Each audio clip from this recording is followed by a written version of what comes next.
Assalomu alaykum qadrli obunachilar. Mana bugun 13-mart, haftaning payshanba kuni 2025-yilgida ikkinchi zavodimizdan video qilyapman. Hozir mana g'isht chiqarishni boshidan mana bu katta turpoq fontimiz.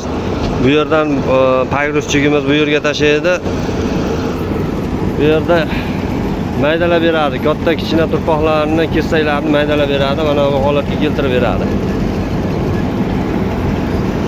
Bu narigi mishalkaga borib suvlarni qo'shib beradi.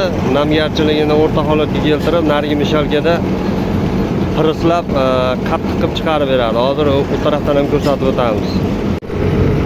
Mana ko'rib turganlaringdek chiqarish jarayonlari ketyapti. Namgarchiligi bu yerda piris bo'lib mana bu holatda chiqadi. Xitoy apparatda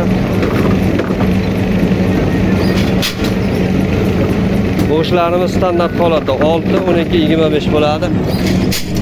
Hozir tushirish jarayonlarini ko'rsatib o'tamiz. Mana ishlarimizni ko'rib o'tganlaringdek bu tushirilgan holati.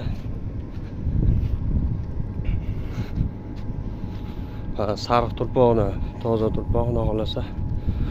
Ko'pchilik sho'ri bormi deyishganlarga, sho'ri xudo xolasa chiqqani yo'q, xudo xolasa sho'rlari oldindan 5-10% bo'lishi mumkin deymiz. Hozir tushirish jarayonini ko'rsatib o'tamiz.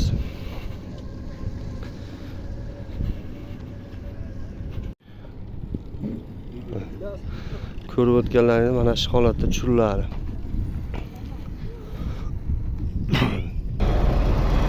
Ko'rib o'tganlaringizni xomushni yuklashni ham boshladik, xomush sotishda. Xomushning narxi zavodimizda 500 so'mdan bo'lyapti.